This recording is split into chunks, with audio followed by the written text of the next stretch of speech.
சரியாக 30 வயதிலேயே ராஜ பரம்பரையினர் அத்தனை பேரும் ஏதோ ஒரு காரணத்தால் உயிர் விடுகிறார்கள். போன அத்தியாயத்தில் ஒரு ராஜா பாம்பு கடித்து உயிர் விட்டான். மீதி இருப்பவர்களின் கதி என்ன? இளையராஜாவுக்கு என்ன நடக்கும்? அவன் காதலிக்கு தெரிந்த மர்மம் என்ன? விறுவிறுப்பான கதையை பார்க்கலாமா? சப்ஸ்கிரைப் பண்ணிட்டு வாங்க, பார்க்கலாம். அத்தியாயம் 3. பாம்பை பார்த்த பூசாரி பொன்னம்பலம் குத்துவிளக்கை அப்படியே கீழே போட்டுவிட்டு திரும்பி ஓடி வந்தார். எல்லாரும் விதிர்க்க, என்னாச்சு பூசாரி? திவ்யமங்கலம் மூச்சு திணற கேட்டாள். பாம்பு பாம்பு, ராஜாவை பாம்பு கடிச்சிருச்சு. பொன்னம்பலத்தின் உதடுகளில் தந்தி கட்டையின் தவிப்பு. விசு உடனேயே உள்ளே பாய்ந்தான். மீதமிருந்த இன்னொரு குத்து விளக்கை கையில் எடுத்தபடி பின்பக்கம் செல்ல வெளிச்சத்தில் நாகம் அவனையும் வெறித்தது. கஜேந்திரனோ வாயில் நுரை தள்ள விரைத்து கொண்டிருந்தான். இதற்குள் கருவறைக்குள் தேவரும் நுழைய தேவரின் கைத்தடி உடனேயே விசுவின் கைக்கு சென்றது. மங்கலான வெளிச்சத்தில் கைத்தடியை நாகத்தை நோக்கி வீச மோதவரும் கைத்தடியின் அடிப்பரப்பை சீறியவாறு உடம்பால் வளைத்து கொண்டு கொத்தி கடித்தது நாகம். எல்லாரும் வெளியே நடுங்கியபடி நிற்க கஜேந்திரனின் பாதுகாப்புக்காக வந்திருந்த பாண்டிக்குட்டி அனைவரையும் தள்ளியபடி உள்ளே நுழைந்து லாவகமாக பாம்பை பிடிக்க முயற்சித்தான். ஐயோ, என் மகனை பாம்பு கடிச்சிருச்சாமே! அம்மா வேங்கை பொன்னி, உனக்கு இறக்கமே கிடையாதா? உன் சந்ததிக்கு வந்தா மரண பயம் இல்லாமல் இருக்கலாங்கிற நம்பிக்கையோடு வந்த எங்களை இப்படி ஏமாத்திட்டியே! அலற தொடங்கினாள் திவ்யமங்கலம். வளையாம்பிகையோ மயக்கத்துக்குள் வழுக்க தொடங்கி இருந்தாள். பதட்டத்தில் விசுவின் உடம்பெல்லாம் நடுங்க தொடங்கிவிட்டது. இதற்குள் பாண்டிக்குட்டி பாம்பின் கழுத்தை வளைத்து பிடிக்க அது தன் உடலை அவன் வலது கரத்தில் வளைத்து கொண்டு அவனை பார்த்து வெறுப்புடன் சீறியது. அப்படியே வெளியே வந்தவனை தேவர் உட்பட சகலரும் பார்த்து திகைத்தனர். ஒரு வழியாக கஜேந்திரனை தூக்கி தோளில் போட்டபடி வெளியே வந்தான் விசு. கஜேந்திரன் நீலம் பாரிக்க தொடங்கி இருந்தான். டாக்டர், அலறினாள் திவ்யமங்கலம். ஓடி வந்த டாக்டர் குனிந்து கஜேந்திரனின் நாடியை பார்த்துவிட்டு, உடனே அரண்மனைக்கு போகணும், அங்கே தான் என்னோட பேக் இருக்குது என்றார். கையோடு கொண்டு வர்றதுக்கு என்ன? கோயிலுக்கு போகும்போதெல்லாம் இது எதுக்குன்னு எடுத்துகிட்டு வரல ராணி, நடுங்கும் குரலில் பதில் கூறினார் டாக்டர். டாக்டர், பேசுகிற நேரமாக இது, கார் இருக்குது, கிளம்புவோம் அரண்மனைக்கு. கத்திவிட்டு ஓடி போய் காரை கிளப்பினான் விசு. புழுதி சுருட்டலோடு இடவலமாக பின்னடைந்து சரியான பாதைக்கு வந்து நின்ற காருக்குள் வேக வேகமாக உள் ஏறியது கஜேந்திரன் உடல். இதற்குள் ஒருவர் ஓடி வந்து, ஐயா, பாண்டிக்குட்டியையும் அந்த பாம்பு கடிச்சிருச்சு, அவனும் மயக்கமாயிட்டான், அவனையும் காரில் ஏற்றுங்க என்று சொன்னார் பரபரப்புடன். அது விசுவின் காதில் விழவே இல்லை.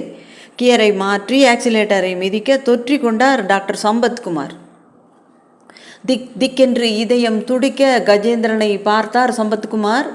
டாக்டர், நீங்கள் ஒரு ஃபூல். உங்களை எங்கள் அண்ணனுக்கு பாதுகாப்பாக போட்டதே ஒரு முட்டாள்தனம். காரின் 80 கிலோமீட்டர் வேகத்திலும் குரலில் ரௌத்ரம் காட்டினான் விசு. தம்பி, நான் என்ன பண்ணுவேன்? பேக்கை எடுத்துகிட்டு கிளம்புன என்ன தில்லனாகந்தான் தடுத்துட்டாரு. அத்தாளை விடவா நீங்கள் பெரிய காவல்? அவள் சன்னதியில் ஒரு பயமும் கிடையாது, சும்மா வாங்க அப்படின்னு அவர் தான் சொன்னார். யார்? அந்த தேவரோட கைத்தடியான தில்லை நாயகமா? அவர் தான். ஸ்டூப்பிட். அந்த ஆள் யாருக்கு இதெல்லாம் சொல்ல? வர வர சமஸ்தானத்திலே தடி எடுத்தவன்லாம் தண்டல்காரன் ஆயிட்டான். எல்லாம் எங்கள் பாட்டி செய்கிற வேலை. அப்படி சொல்லாதீங்க, அவர் யதார்த்தமாக தான் சொன்னார். எப்படி சொன்னாரோ? இப்போ பார்த்தீங்கல்ல, எங்கள் அண்ணனுக்கு இப்படி ஆகும்னு கண்டமா? எல்லாம் அந்த சாபத்தோட வேலை தம்பி. விதியை யாராலே மாற்ற முடியும்? சம்பத்குமாரின் கருத்தை கேட்ட மாத்திரத்தில் காரை பிரேக் அடித்து உலுக்கி குலுக்கியபடி நிறுத்தினான் விசு. வேகமாய் பின்பக்கம் திருப்பினான். டாக்டர், நீங்களுமா இதெல்லாம் நம்புறீங்க? சாரி, இந்த சம்பவத்துக்கு பிறகு என்னால் நம்பாமல் இருக்க முடியல. ஈர்க்கமாக பதில் சொன்னவர் கஜேந்திரனை உற்று பார்க்க சரியாக அந்த வினாடியில் அவன் தலை சட்டென்று வெட்டி கொண்டு துவண்டது. உடனே நாடியை பிடித்து பார்த்த சம்பத்குமார் சோகமாய் நிமிர்ந்தார். தம்பி, ராஜா நம்மளையெல்லாம் விட்டுட்டு போயிட்டார் என்றார். அப்படியே ஸ்டியரிங் மேல் விழுந்தான் விசு. அது அவனது மனசை போலவே அலறத் தொடங்கியது. அரண்மனை தர்பார் மண்டபத்தில் பட்டு மஞ்சத்தில் நீல ரூபியாக சடலமாக கிடந்தான் கஜேந்திர ரூபசேகர கோட்டை பிரத்தான். சொல்ல முடியாத துயரத்தில் சுற்றிலும் திவ்ய மங்களமும் பாண்டியம்மாளும் சரிந்து கிடக்க வளையாம்பிகையை ஒரு வயதான பெண் கட்டி அணைத்து ஆறுதல் சொல்லி கொண்டிருந்தாள். விசு சற்று தள்ளி பளபளப்பான ஒரு தூண் அருகில் நின்று கொண்டிருந்தான். சித்தி, நான் அப்போவே சொன்னேனே சித்தி, நமக்கு இந்த அரண்மனை வாழ்க்கையெல்லாம் வேண்டாம். காசு பணம் இன்றைக்கி வரும் நாளைக்கு போகும். ஆனால் ஒரு பெண்ணுக்கு தாலி அப்படி இல்லைன்னு படித்து சொன்னேனே சித்தி. அப்படி ஆகாதுன்னு நம்பி மோசம் போயிட்டேனே. வளையாம்பிகையின் அலறல் விசுவின் காதுகளிலும் எட்டியது. அப்படியே அதை கேட்டு நிலைமரமாகி போயிருந்தான். ஒரு வினாடி வளையாம்பிகை இடத்தில் தன் காதலி அர்ச்சனாவை கற்பனை செய்து பார்த்தான். பூத்த பூ மாதிரி இருக்கிற அந்த பொண்ணு காலத்துக்கும் பொட்டோடும் பூவோடும் வாழ வேண்டாமா? காரில் வரும் சமயம் கார்வார் கருணாகரன் கேட்ட கேள்வி காதோரம் அலை பாய்ந்தது. அதற்குள் அந்த சித்திக்கார பெண் வளையாம்பிகையை சமாதானப்படுத்த தொடங்கினாள். தேவரையா நமக்கு தெய்வம் மாதிரி. சாபமெல்லாம் சும்மா. இந்த ராஜா எப்படியும் சாபத்தை ஜெயிச்சு உசுர் வாழுவார். நீங்கள் கவலைப்படாமல் பெண்ணு கொடுங்க. யாருக்கு கிடைக்கும் இந்த சந்தர்ப்பம்னு அவர் சொன்னதுனால தானம்மா நான் சம்மதித்தேன். இப்படி ஆகும் கண்டேனா? உன்னை இந்த சமஸ்தானத்து ராணியாக்க பார்த்து கடைசியில் நம்ம கூட்டத்து மனுஷரான வீர நாட்டார் கூட இதை எதிர்பார்த்திருக்க மாட்டாரே பாவினா. அவளது ஆலாபனை விசுவை நெக்கி தள்ளியது. தர்பார் மண்டபம் முழுக்க சோக முகம் தூக்கிய விஐபிக்கள், மிக பெரிய மிட்டா மிராசுகளில் இருந்து அரசாங்க அதிகாரிகள் வரை குழுமியிருந்தனர்.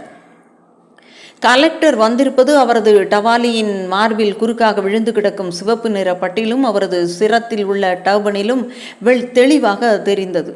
யாரும் எதிர்பாராதபடி சில பத்திரிகையாளர்களும் வந்திருந்தனர். தில்லை நாயகம் அவர்களை பார்த்து சற்று மிரண்டு போனார்.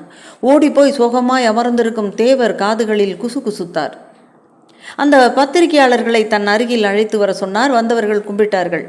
இவர்தான் தேவர், இந்த சமஸ்தானத்தோட காட்ஃபாதர், ஃபிலாசபர், கைடு எல்லாமே தில்லை நாயகம் அறிமுகம் செய்து வைத்தார்.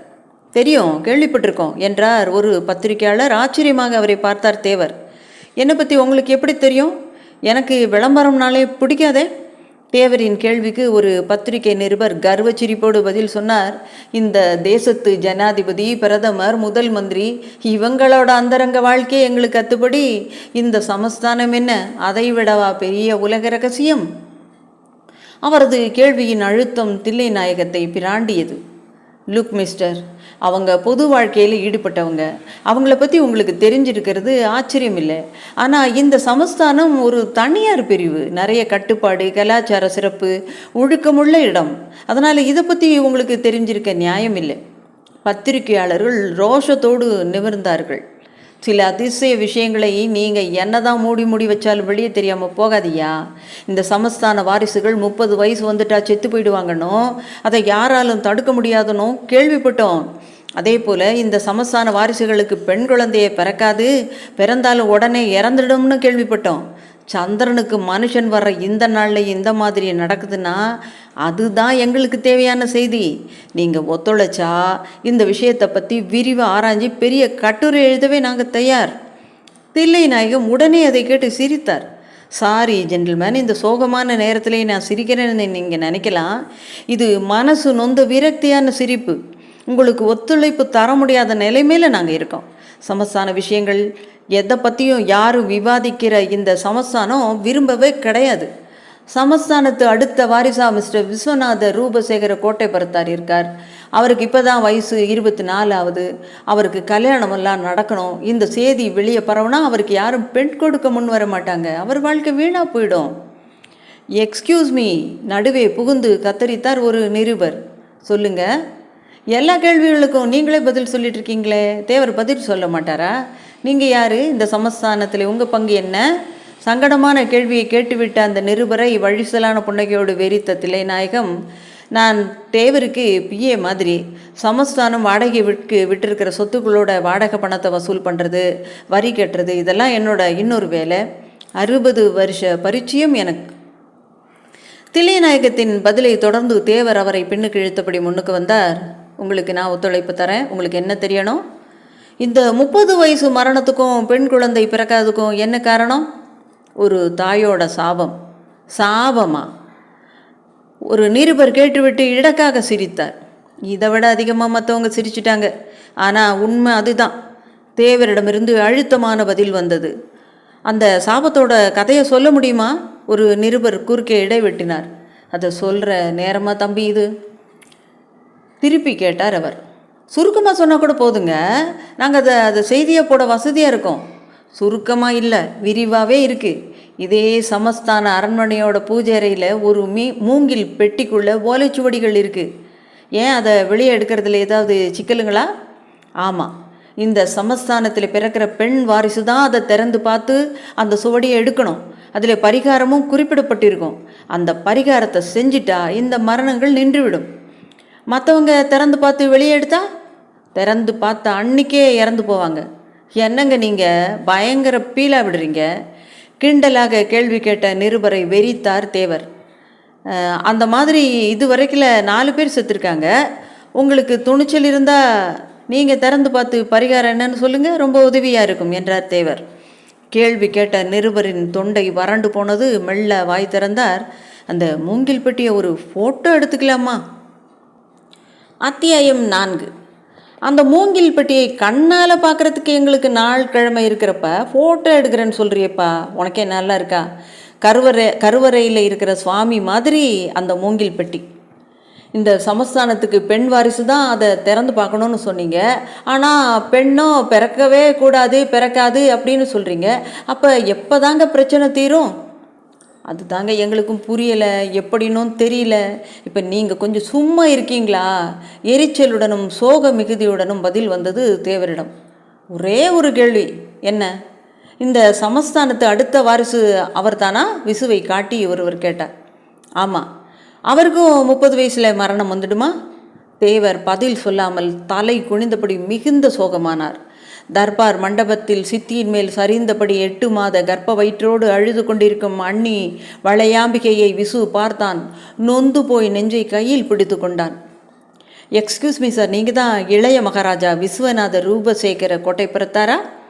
துக்கத்தில் நெழிந்தவனை தன் பக்கம் திருப்பினார் ஒரு நிருபர். மௌனமாய் ஆமோதித்தபடி தலையசைத்தவன், சார், இது ரொம்ப துக்கமான வேலை. நீங்கள் செய்தி சேகரிக்கவோ பேட்டி காணவோ இது நேரம் கிடையாது. பிறகு ஒரு நாள் வாங்க, மனம் விட்டு பேசலாம் என்றான். அவரும் மறு பேச்சின்றி நகர்ந்து கொண்டார். தொடர்ந்து வந்த தேவருக்கும் அந்த கருத்தில் உடன்பாடு போல் தோன்றியது. எல்லாரும் அப்புறமா வாங்க, சமஸ்தான மரபுப்படி நிறைய காரியங்கள் இருக்கென்றவர் கார்வாரை அழைத்து வர சொன்னார். பணிவாக வந்து நின்றார் கார்வார். என்ன கருணாகரன், எல்லாத்துக்கும் ஏற்பாடு பண்ணியாச்சா? பண்ணியாச்சியா. அரமண தோட்டத்து முந்தைய ராஜ மகேந்திர ரூபசேகர கொட்டைப்புறத்தார் சமாதிக்கு பக்கத்திலேயே குளிக்க சொல்லியிருக்கேன். வேலை நடந்துட்டுருக்கு. அக்கௌண்டன்ட் ஐயா 10,000 ரூபாய்க்கு சில்லறை காசு ஏற்பாடு பண்ணிட்டாரு. படி காசாக வீசெறிய ஒரு பிரச்சனையும் இல்லை. 100 கூட உதிரி ரோஜா மதுரை பூ மார்க்கெட்லேருந்து வந்துட்டுருக்கு. வெட்டியானுக்கு வெள்ளி முறமும் காசு மாலையும் கூட தயார். ஆனால் 108 பிராமணர்களை ஒன்றா திரட்டி அவங்களுக்கு 108 பசுக்களை தானம் கொடுக்குற விஷயம் மட்டும் தாமதமாகும் போல தெரியுது. தானம் வாங்குகிற பிராமணர்களின் எண்ணிக்கை ரொம்ப குறைவாக இருக்குது. கருணாகரனின் பேச்சில் தேவரும் விசுவும் கவனமாயிருக்க ஒரு நிருபரரை அதை தனது நோட்டில் குறிப்பெடுத்து கொண்டிருந்தார். விசு அவரை முறைத்தான். அந்த நிருபருக்கு அது புரிந்தது. தப்பாக எடுத்துக்காதீங்க சார், ராஜாவோட மரணம் பற்றி செய்தியை போடும்போது வித்தியாசமாக இதை பற்றியும் எழுதினா செய்திக்கு நல்ல எஃபெக்ட் இருக்கும். வாசகர்களுக்கும் இது ஒரு புதிய செய்தியாச்சே. இந்த மாதிரி சாங்கியம் சடங்குகள் எல்லாம் பப்ளிக்கு மறந்து கூட போயிருக்கும். படிக்கும்போது பெருசாகவும் புதுசாகவும் தெரியும். பதிலை சொன்னதோடு நில்லாமல் பல கோணங்களில் ஃபோட்டோ எடுத்துக்கொண்டு நகர்ந்தார். அன்று மாலை பத்திரிகைகளிலே செய்தி வெளியாகி இருந்தது. கோட்டை புறத்து வீட்டின் மர்மங்கள் என்ற தலைப்பில் கேள்விப்பட்ட விஷயங்கள் அத்தனையும் எழுதியிருந்தார்கள். 30 வயதுக்குள் மரணமடைந்த சமஸ்தானத்து வாரிசுகளின் படங்களை வரிசையாக பிரசுரித்திருந்தார்கள். இறுதியாக விசுவின் படத்தை வெளியிட்டு சமஸ்தானத்து சாபத்தின்படி இவருக்கு ஆயுள் என்னும் 5.5 வருடங்களை இவராவது சாபத்தை வெல்வாரா என்று கேள்வி எழுப்பியிருந்தார்கள். அந்த மாலை தினசரியில் ஒன்று அர்ச்சனா பங்களாவில் ரிசப்ஷன் ஹால் மேஜை மேல் விழுந்தபோது மணி சரியாக 5. நடந்தவை எதுவுமே அறியாத அர்ச்சனா அவளது அறைக்குள் விசுவின் டெலிஃபோன் அழைப்புக்கு காத்திருந்தாள். அவனை சந்தித்து 24 மணி நேரத்துக்கும் மேலாகிவிட்டது. பல யுகமான மாதிரி அவள் உணர்வில் சோகம் புரண்டது. விசு காலேஜில் சேர்ந்த புதிதில் தன்னை ஒரு ராஜ பரம்பரையின் பிரதிநிதியாக காட்டிக்கொள்ளாமல் ஒரு சாதாரண மனிதனாக நெடுநாட்கள் வரை நடந்து கொண்டதை அவளையும் அறியாமல் எண்ணி பார்த்தான்.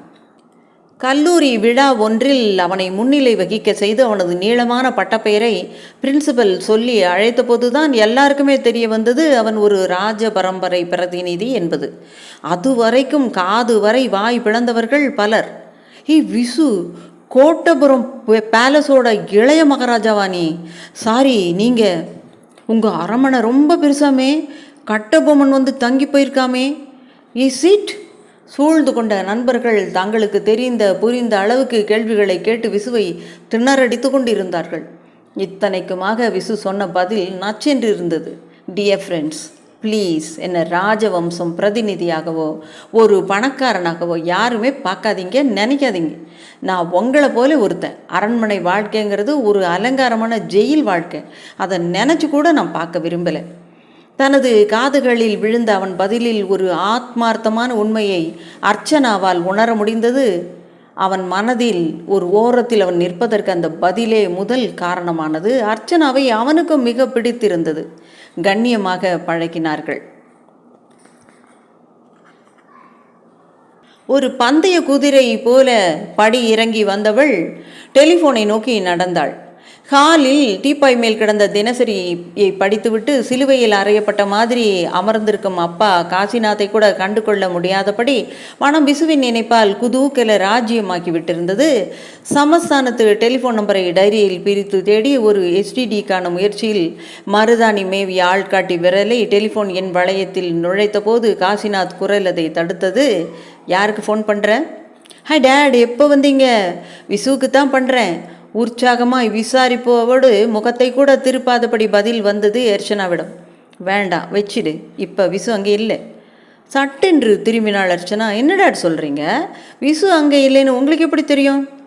இப்போ அவன் அரண்மனை சுடுகாட்டில் இருப்பான். அது மட்டும் இல்லை, கூடிய சீக்கிரம் அதே சுடுகாட்டில் பெர்மனண்ட்டாக ஒரு சமாதியாகவும் அவன் இருப்பான். முகத்தை இறுக்கி கொண்டு காசிநாத் பேசிய பேச்சில் ஒரு கடூரத்தை உணர்ந்த அர்ச்சனா டெலிஃபோனை அப்படியே வைத்துவிட்டு காசிநாத்தை நெருங்கவும் அவர் மாலை தினசரியை தூக்கி அவள் எதிரே விரிக்க ஒரு 10 நிமிட வாசிப்புக்கு பிறகு தன் கண்களில் ஒரு புதிய குற்றாலத்துக்கு இடம் கொடுத்தவளாய் அப்படியே சோஃபாவில் சரிந்தாள். சாரி டியர், ஏற்கனவே அந்த சமஸ்தானம் பற்றி நான் இந்த மாதிரி கேள்விப்பட்டிருக்கேன். இப்போ ஆதாரபூர்வமாக தெரிஞ்சு போச்சு. இனியும் உன்னோட காதலுக்கு க்ரீன் சிக்னல் கொடுக்க என்னால் முடியாது. நீ அவனை மறந்துடு. அர்ச்சனாவின் காதுகளில் அவர் பேச்சு விழவே இல்லை. செய்தியின் பரிமாணத்தில் நீந்த தொடங்கி இருந்தது அவள் மனது. ஒரு தாயின் சாபமாம், இதனால் நூல் பிடித்த மாதிரி 30 வயதில் இளமை மரணமாம், இதெல்லாம் சாத்தியமா?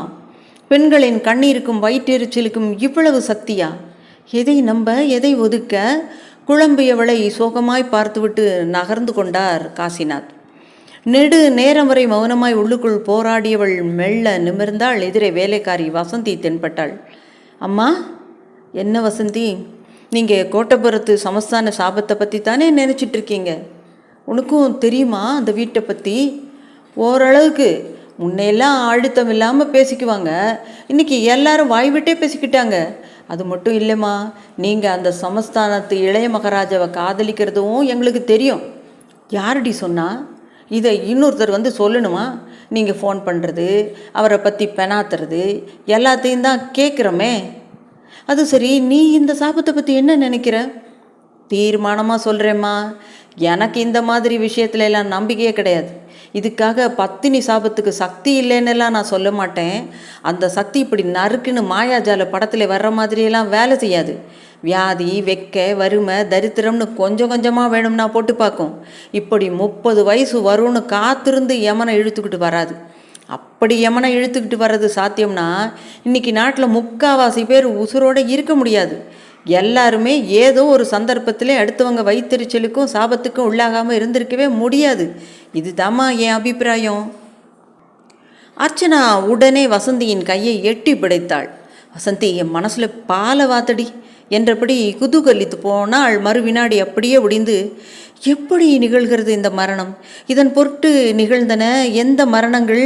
ஐயோ, இதெல்லாம் எனக்கு தெரியவே இல்லையே. எனக்கு இதெல்லாம் தெரியாமல் போனது எப்படி? கேள்வி முன் மண்டியிட்டாள். குழப்பத்தோடு டெலிஃபோனை நெருங்கியவள் முதலில் விசுவுக்கு ஆறுதலும் தைரியமும் சொல்ல வேண்டும் என்கிற முடிவோடு எண்களை சுழற்றினாள். நீங்கள் யார் பேசுறது? அர்ச்சனா. ப்ளீஸ் நீங்கள் என்கிட்டே சொல்லலாம். இளைய மகாராஜா இப்போ பேசுகிற மூடில் இல்லை. Sorry, very personal. மறுமுனையில் குழலை வைத்துவிட்டு பேசியவர் விசுவை அழைத்து வர சென்றதை இங்கிருந்தே அர்ச்சனாவால் உணர முடிந்தது. பெருமூச்சோடு அவள் காத்திருந்த அந்த வினாடிகளில் திடீரென்று அருகாமையில் சிலர் பேசிக்கொள்வது ரிசீவர் வழியாக சற்று சத்தமாகவே காதில் விழத் தொடங்கியது. எதுக்கு என்னை இங்கே இழுத்துக்கிட்டு வந்த? இது இளைய மகாராஜா ப்ரைவேட் ரூமு. பெரிய ராஜாவோட இறுதி சடங்கு இன்னும் சரியாக முடியலை. முடிஞ்ச பிறகு வா, நடுவில் வந்து தொந்தரவு பண்ணாது. இறுதி சடங்குக்கும் எனக்கு பணம் தரத்துக்கும் என்ன சம்மந்தம்? பிச்சாத்த 50,000 எனக்கு விட்டெறிய தயக்கமா? இதுக்கு தானா சிலோன்லேருந்து என்னை கள்ளத்தோணியில் கூட்டிகிட்டு வந்தீங்க? நான் விடிய முன்ன தலைமன்னார் போயாகணும். பேசினபடி சிலோன் ரூபாயாக கொடுங்க. சல்லி பைய மாதிரி நடந்துக்காதையா. சாயங்காலமாவா ஏற்பாடு பண்ணி தரேன். மறந்துடாதீங்க, பணத்தோட தயாராருங்க. புது பாம்பு அது. அதோட நான் பட்ட பாடு எனக்கு தான் தெரியும். ஏய், இதெல்லாம் இங்கே பேசாதையா, அப்புறம் உயிரோட தலைமன்னார் போக மாட்டேன். நீ போயிட்டு பிறகு வா, எனக்கு தர்பார் மண்டபத்தில் வேலை இருக்கு. குரல் மெல்ல தேய்ந்து முடிந்தது. பேசியவர்கள் டெலிஃபோன் இருக்கும் இடத்தை விட்டு அதை கவனிக்காமலே அகன்று விட்டதையும் அர்ச்சனாவால் யூகிக்க முடிந்தது. அப்படியே விதிர்த்து போய் மரம் போல் நின்றாள். மறுமுனையில் இப்போது விசு டெலிஃபோனை எடுத்திருந்தான். ஹலோ அர்ச்சனா. கம்மிய அவன் குரலின் அழைப்பில் விருட்டென்று நிமிர்ந்தவள், யார் விசுவா? ஆமாம், என்ன அர்ச்சனா? பேப்பரில் பார்த்தேன் விசு, உங்கள் அண்ணன் பாம்பு கடிச்சு இறந்துட்டாராமே. என் ஆழ்ந்த அனுதாபங்கள். விசு பதில் ஏதும் கூறாமல் அவள் குரலின் சோக மிகுதியோடு கலந்தான். விசு, என்ன பதிலையே காணோம்? அது சாபத்தால் நடந்ததில்லை விசு, பெரிய சதியால் நடந்தது. அர்ச்சனா முழுவதும் பேச வாய் எடுக்கும் முன் மறுமுனையில் விசு வாய் திறந்தான். அர்ச்சனா, சாரி, என்னை மறந்துடு. எனக்கும் 30 வயசில் மரணம் காத்திருக்கலாம் என்ற கையோடு டெலிஃபோனை முடக்கிவிட்டு தர்பார் மண்டபம் நோக்கி நடக்க தொடங்கினான். அத்தியாயம் 5. ஒரு வழியாக எல்லாம் முடிந்து எல்லாரும் திரும்பி இருந்தார்கள்.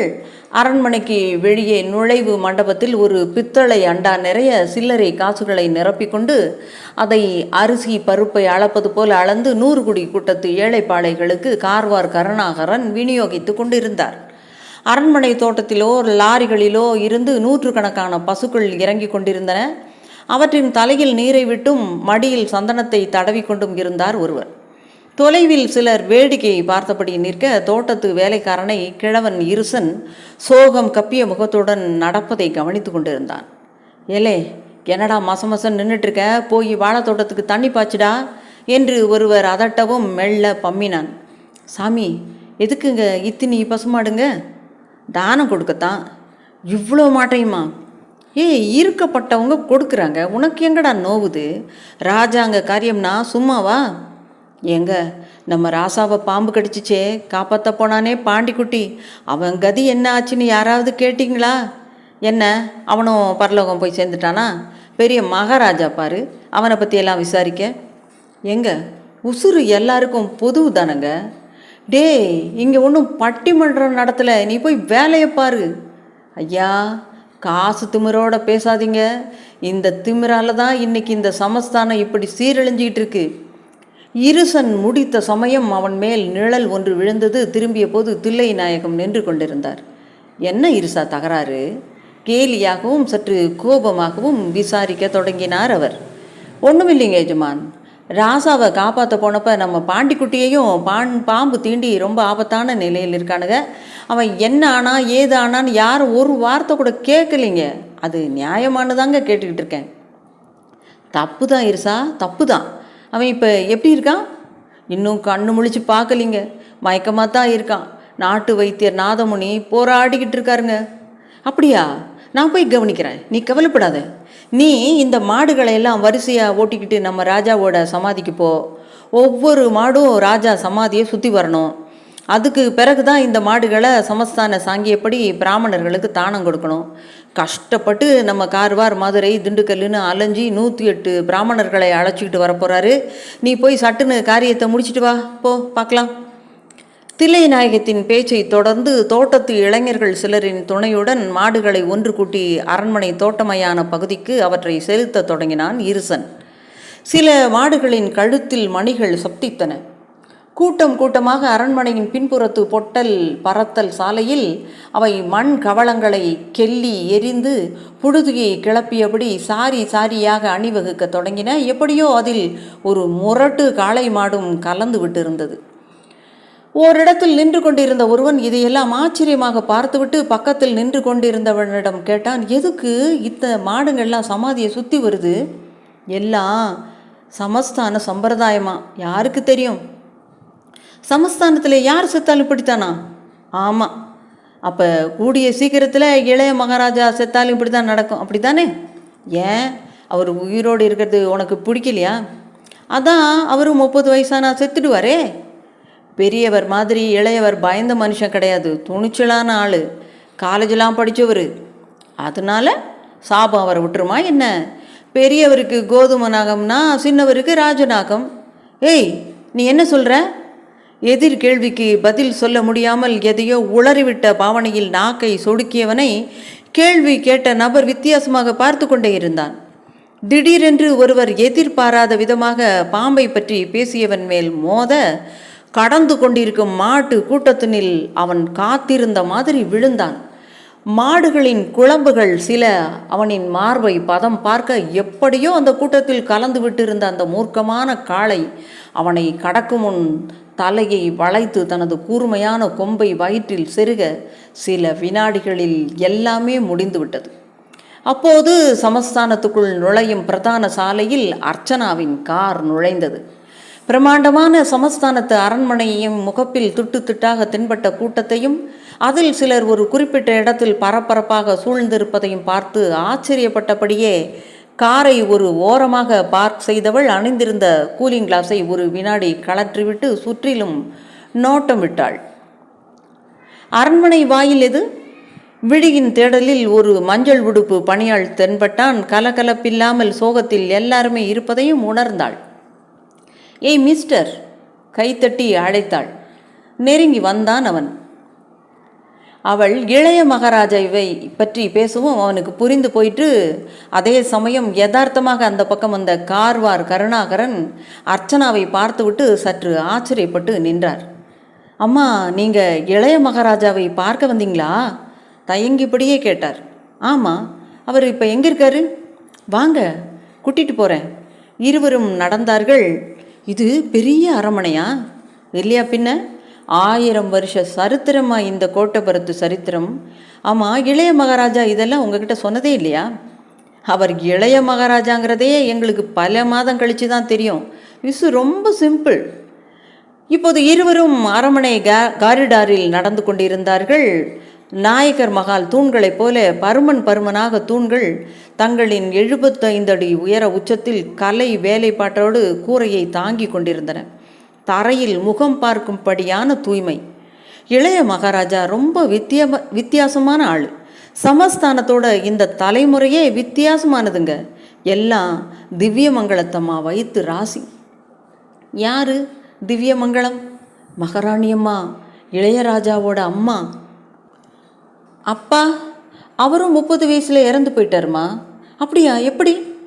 மாரடைப்பில். என்ன, 30 வயசுல மாரடைப்பா? அர்ச்சனா ஆச்சரியமாய் வாய் பிளந்த சமயம் கூட்டாக சிலர் ஒப்பாரி வைக்கும் சத்தம் காதில் விழுந்தது. ராசாவோட சாவுக்கு இந்த 100 கோடி கூட்டம் சார்பாக துக்கம் கேட்டு வந்திருக்காங்க. அவங்க சாங்கியப்படி 18 கன்னி பெண்கள், 18 சுமங்கலிகள், 18 விதவைகள் ஒருவர் கையை ஒருவர் கோர்த்துக்கிட்டு வட்டம் கட்டி நின்று ஒப்பாரி சேர்ந்து படிப்பாங்க. 100 கோடி கூட்டமா? ஆமாம்மா, சமஸ்தான கூலிங்க. ஒரு காலத்தில் சமஸ்தானத்து ராஜாவால் அடிமையாக விலைக்கு வாங்கப்பட்டவங்களாம். இப்போ இருக்கிறவங்க அவங்க தலைமுறைங்க. எண்ணி 100 குடும்பம்.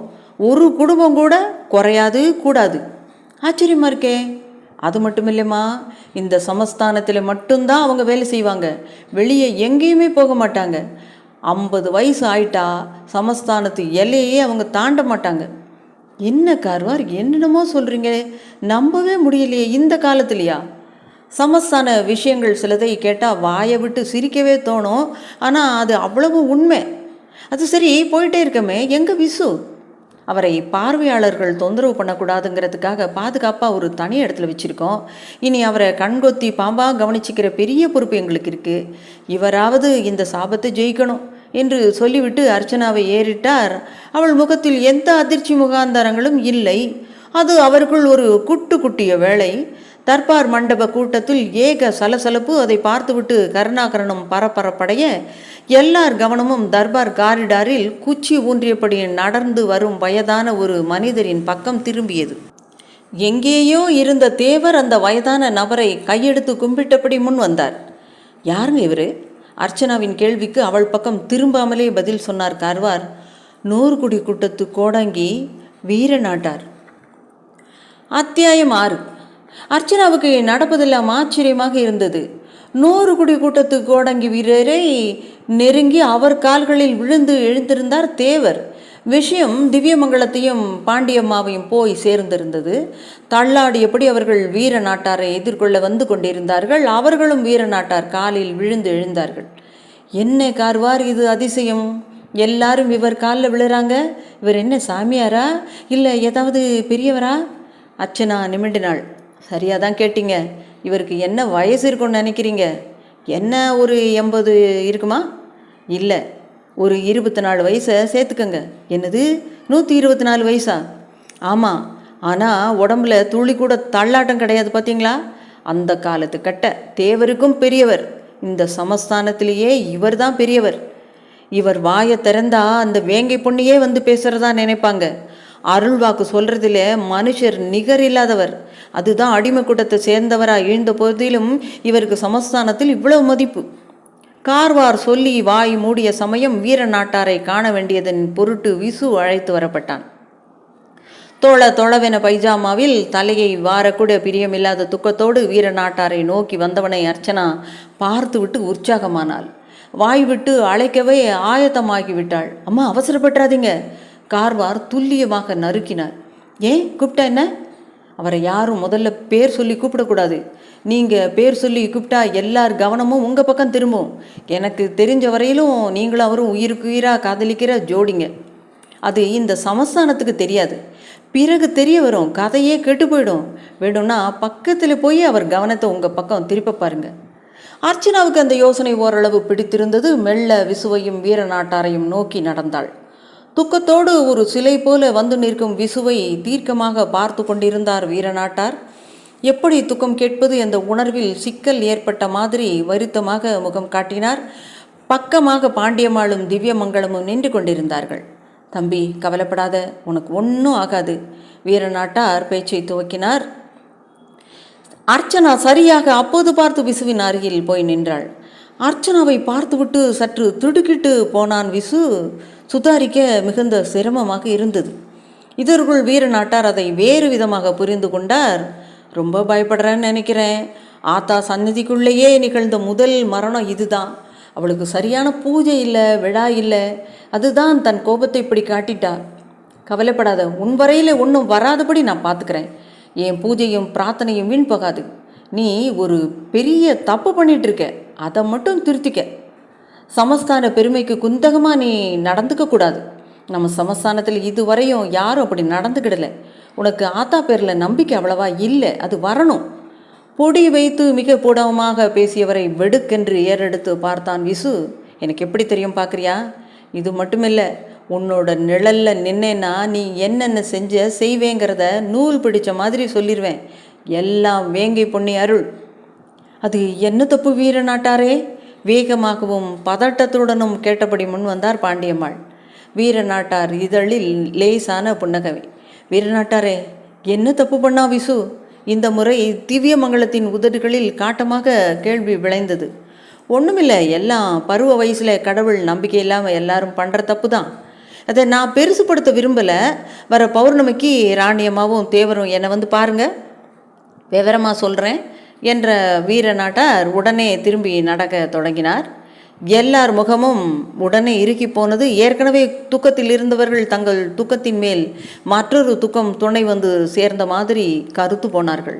தேவரையா, வீர நாட்டார் என்ன சொல்கிறாரு? பாண்டியம்மாள் தேவரை நெருங்கி முணுமுணுப்பாக கேட்க, தேவரின் வறண்ட உதடு ஒரு திணுசாக பிதுங்கி வழிந்து, எனக்கு தெரியாது என்று சொல்ல வர, விசு அர்ச்சனாவிடம் பேச தொடங்கியிருந்தான். என்ன அர்ச்சனா அது? ஏன் இவ்வளோ தூரம் வந்த? என் நிலைமை புரியாமல் வந்து நிற்கிறியே. எல்லாம் வர வேண்டிய சரியான நேரத்துக்கு தான் வந்திருக்கேன். ஸ்டூபிட், முதல்ல இடத்த காலி பண்ணு. நான் உங்கள் உயிர் மாதிரி. முதலாக உங்கள் சமஸ்தானத்துக்கு வந்திருக்கிற என்ன இப்படி நீங்கள் விரட்டுறீங்களே?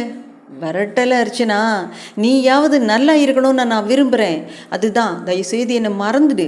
முடியாது அர்ச்சனா, ப்ளீஸ். நான் ஒரு அல்பாயுசு. இல்லை, உங்களுக்கு 100 வயசு போதும் அர்ச்சனா. என் அண்ணனை பார்த்து எல்லாரும் இப்படி தான் சொன்னாங்க. நானும் சாபமாவது பாவமாவதுன்னு விளையாட்டாக நினச்சேன். ஆனால் அது எவ்வளோ பெரிய உண்மைங்கிறத நான் இப்போ தெரிஞ்சுக்கிட்டேன். எனக்கும் உண்மை தெரிஞ்சு போச்சு விசு. அதனால தான் உங்களுக்கு 100 வயசுன்னு சொல்கிறேன். அர்ச்சனா உறுதிப்பட பேசுவதில் விசு லேசாக திகைத்த வேளையில் பெரிய ராணி பாண்டியம்மாள் விசுவை நோக்கி நெருங்கி வர தொடங்கியிருந்தால் விசு அதை கவனித்து விட்டு பதட்டப்பட்டான். அர்ச்சனா, பாட்டி வராங்க. உன்னை பற்றி கேட்டா என்ன சொல்ல? கிளாஸ் மட்டுன்னு உண்மையை சொல்லுங்க. வேண்டாம், ஒரு டெக்கரேட்டர் கம் ஆர்கிடெக்டுன்னு சொல்லி வைக்கிறேன். நீயும் ஏதாவது சொல்லி சமாளிச்சுக்க. இதற்குள் அந்த அம்மாள் நெருங்கி விட்டாள். அர்ச்சனாவை ஒரு தினுசாக பார்த்தபடி, விசு, இப்படி 4 பேர் பார்க்க இனி பழைய மாதிரியெல்லாம் நீ பேசிகிட்டு இருக்கக்கூடாது. ஆமாம், யார் இந்த பொண்ணு? எனக்கு தெரிஞ்ச டெக்கரேட்டர் பாட்டி. ஜெய்ப்பூர் அரண்மனை, டெல்லி ராஷ்டிரபதி பவன், அப்புறம் பெரிய கோடீஸ்வரங்க பங்களா, பல இடங்களில் சுவர் அலங்காரமும் புது மாதிரி ஆர்கிடெக்ட் வேலையெல்லாம் செஞ்சுருக்காங்க. ஏன் இப்படி அப்புறம் நிற்க வச்சு பேசிகிட்டு இருக்க? ரிசப்ஷன் ரூமில் போய் பேச வேண்டியது தானே. சரி, இப்போ எதுக்கு வந்திருக்காங்க? பேப்பர் நியூஸ் பார்த்துட்டு துக்கம் விசாரிக்க வந்திருக்காங்க. விஷயம் பேப்பர் வர போயிடுச்சா? தேவர் உடனேயே அலறியபடி திரும்பினாள் பாண்டியம்மாள். தேவருடன் அரசாங்க உயர் அதிகாரி ஒருவர் பேசிக்கொண்டிருந்தார். சமஸ்தான நலனில் தனக்கு இருக்கும் அக்கறை பற்றி பெரிதாக பிரஸ்தாபித்து கொண்டிருந்தார். சமஸ்தானத்து நெல்லும் கடலையும் மூட்டை மூட்டையாக அவர் வீட்டுக்கு அன்பாக அனுப்பப்படுவதன் எதிரொலியும் கூடாது. அவர் சோக சமுத்திரத்தில் மூழ்கிய சமயம் பாண்டியம்மாள் அவரை நெருங்கினாள். அந்த அதிகாரியும் உடம்பை 8 மடுப்பாக்கி பாண்டியம்மாள் முன் வணங்கி நிமிர, தேவர் பார்வை என்ன என்று கேட்டது. தேவர், உங்கள் கூட கொஞ்சம் தனியாக பேசணும். பாண்டியம்மாளின் பேச்சை தொடர்ந்து நாகரிகமாக அந்த அதிகாரி நகர்ந்து கொள்ள, ஆமாம், விஷயம் பேப்பர் வேற போயிடுச்சாமே, நிஜமா? தேவர் தலையசைந்து ஆமோதித்தது. எப்படி போக விட்டீங்க? யாரும் போக விடலை ராணி, எல்லாம் தானாக நடந்துருச்சு. தானா அது எப்படி நடக்கும்? காலம் அப்படிப்பட்ட காலம். பிரதம மந்திரியே பற்றியே பயமில்லாமல் எழுதுகிறாங்களாம். நம்ம சமஸ்தான விஷயம் அதை விட பெருசாக என்ன? காசை கொடுத்தாவது எழுத விடாமல் பண்ணியிருக்கலாமே. விசுவுக்கு கல்யாணம் பண்ணணும்னா இனி யார் பொண்ணு கொடுப்பாங்க? வரட்டுத்தனமான பயம் உங்கள் பயம். முழுக்க நனைஞ்ச மாதிரி நம்ம நிலைமை இப்போ இருக்குது. முக்காடி எதுக்கு? மலையை போர்வை போட்டு மூட முடியாது ராணி. எழுதுறவங்க எழுதட்டும், நடக்கிறது தான் நடக்கும். இதுக்கு முந்தி இதனால் யாரோட கல்யாணம் நின்று போச்சு? நான் இருக்கும்போது உங்களுக்கு என்ன கவலை? பாண்டியம்மாள் அதை கேட்டு ஒப்புக்கொள்ள முடியாத குழப்பத்தில் வீழ்ந்தாள். விசுவோ அர்ச்சனாவோடு தனி அறையில் பேசி கொண்டிருந்தாள். அர்ச்சனா எப்படியோ இந்த முதல் கட்டத்தை இதை சொல்லி சமாளிச்சிட்டேன். நீயும் நானும் இனிமேலும் பேசிகிட்டு இருந்தா அது நல்லா இல்லை. இப்படி துக்கத்தில் இவங்களால் எப்படி பேச முடியுதுன்னெலாம் பேசுவாங்க. நீ கிளம்பு. அர்ச்சனாவுக்கு நிஜமாகவே இந்த முறை கோபம் வந்தது. விசு, நீங்கள் இவ்வளோ பெரிய கோழையாக இருப்பீங்க நான் நினைக்கவே இல்லை. எந்த பொண்ணும் கல்யாணத்துக்கு பிறகு பூவும் பொட்டுமா வாழ்ந்து சாகத்தான் விரும்புவா. இப்படி பிரச்சனைக்குரிய நிலைமையை விரும்ப மாட்டா. இருந்தும் பதட்டப்படாமல் நான் இப்படி பேசுகிறேன்னா அதுக்கு காரணம் இல்லாமல் இல்லை. நான் சொல்கிறத கொஞ்சம் கேட்குறீங்களா? விசுவை நிலைப்படுத்தி சுற்றுமுற்றும் பார்த்துவிட்டு முகத்தை மிக இயல்பான நிலைக்கு திருப்பி கொண்டு டெலிஃபோனில் தான் காதில் விழுந்த விஷயத்தை அர்ச்சனா சொல்லவும் அப்படியே கல்லாகி போனான் விசு. காலுக்கு கீழே நிலப்பரப்பு மந்திரம் போட்ட மாதிரி மறைந்து நழுவ அந்தரத்தில் பிடிப்பின்றி நிற்கிற மாதிரி ஒரு பரபரப்பு. விசு விசு அர்ச்சனா விசுவை சகஜ நிலைக்கு திருப்ப ரொம்ப சிரமப்பட்டாள். மெல்ல மீண்டவன் அவளையே சில வினாடி வெறித்தான். அவன் இருதயத்தின் இறுகிய பிடிப்பு சற்று தளர்ந்து ஒரு இயல்புக்கு திரும்பின மாதிரி மூச்சு காற்றில் ஒரு துளி குழுமை, அதே சமயம் துளி அவநம்பிக்கை. அர்ச்சனா, நீ சொல்கிறது நிஜமா? இதெல்லாம் மனுஷங்க சதியா? இல்லை நீ என்னை சைக்காலஜிக்கலாக சரிப்படுத்துறதுக்காக இப்படி போய் சொல்கிறியா? ப்ளீஸ் அர்ச்சனா, உண்மையை சொல்லு. உங்கள் மேலே சத்தியமாக சொல்கிறேன், நான் சொல்கிறது நிஜம். காதில் விழுந்த டெலிஃபோன் டாக் சத்தியமான உண்மை. My God! முத்து முத்தாய் முகம் வியர்க்க நெற்றியில் கை வைத்து சுவாசித்த அதே வினாடியில் பரபரப்பாய் சிலர் அங்கே நுழைந்தனர். யதார்த்தமாக கடந்து சென்ற ஒரு பணியாளை நிறுத்திய விசு, என்னப்பா விஷயம் என்று கேட்க வாயை திறந்தான் அவன். தானம் கொடுக்க வாங்கின பசுமாடுங்களில் ஒன்று ஒருத்தரை முட்டி கொன்னுடுச்சுங்கய்யா. உடம்பு வெளியில் கிடக்குது. அதுதான் இப்போ என்ன பண்ணுறதுன்னு பேசிகிட்டு இருக்காங்க. போலீஸுக்கும் தகவல் போயிருக்கு. கொன்னுடுச்சா? செத்தது யாரு? சரியாக தெரியல. இறந்தவன் சட்ட பாக்கெட்டில் சிலோன் ரூபா நோட்டுகளும் சிலோன் பாஷையில் ஏதோ எழுதின ஒரு காகிதமும் இருந்ததாக பேசிக்கிறாங்க. பணியாள் நகர்ந்து கொள்ள விசு பச் என்று உதடுக்கு சுழிக்க அர்ச்சனா மட்டும் எதையோ கண்டுபிடித்தவள் போல விரலை சொடுக்கினாள். விசு, ஒரு நிமிஷம் இங்கே இருங்க என்றபடி வெளியேற தொடங்கினாள். அழகான கோட்டைப்புறத்து அரண்மனைக்கு தெற்கு பக்கமாய் தோட்டத்துக்கு செல்லும் நீண்ட வளைவில்லாத மண் சாலையில் 100 குடி கூட்டத்தின் திரண்ட மனித வளையத்துக்கு நடுவே இரத்த சகதியாய் கிடந்தான் அவன். எட்டி பார்த்த அர்ச்சனா அவனை ஊன்றி பார்த்தபோது வரது கை மணிக்கட்டுக்கு மேலே முழங்கை மூட்டு வரை ஒரு பாம்பு நெளிகிற உருவம் பச்சை குத்தப்பட்டு இருந்தது. தலை மாட்டில் கலவரத்தோடு மாடுகளை விரட்டி வந்த இருசன் நின்று கொண்டிருந்தான். அரண்மனைக்குள்ளே யாரோ வர ஆரம்பிச்சிட்டாங்க. செத்தவன் யார் என்ன எதுனே தெரியல. முன்னெல்லாம் புதுசாக ஒரு ஆள் இந்த சமஸ்தானத்து வேலியை தாண்ட முடியாது.